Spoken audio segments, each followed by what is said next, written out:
The She-Wolf by Hector Hugh Munro.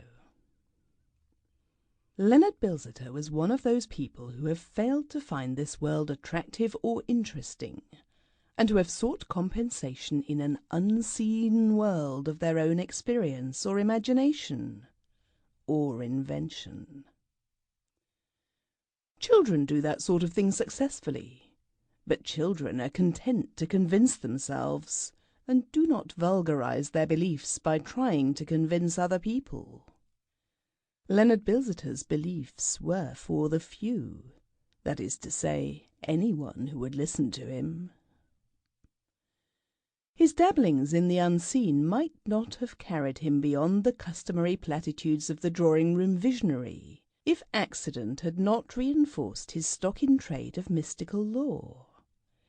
In company with a friend who was interested in a Ural mining concern, he had made a trip across Eastern Europe at a moment when the great Russian railway strike was developing from a threat to a reality.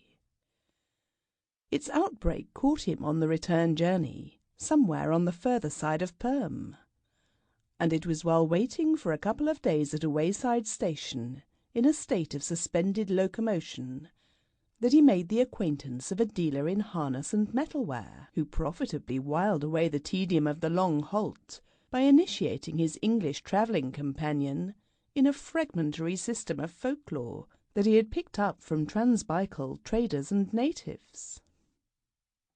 Leonard returned to his home circle garrulous about his Russian strike experiences, but oppressively reticent about certain dark mysteries which he alluded to under the resounding title of Siberian magic. The reticence wore off in a week or two, under the influence of an entire lack of general curiosity, and Leonard began to make more detailed allusions to the enormous powers which this new esoteric force, to use his own description of it, conferred on the initiated few who knew how to wield it.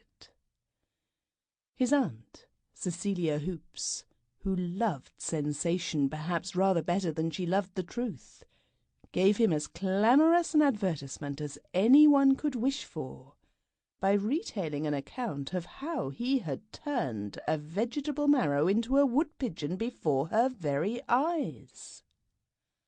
As a manifestation of the possession of supernatural powers, the story was discounted in some quarters by the respect accorded to Mrs. Hoop's powers of imagination. However divided... Sample complete. Ready to continue?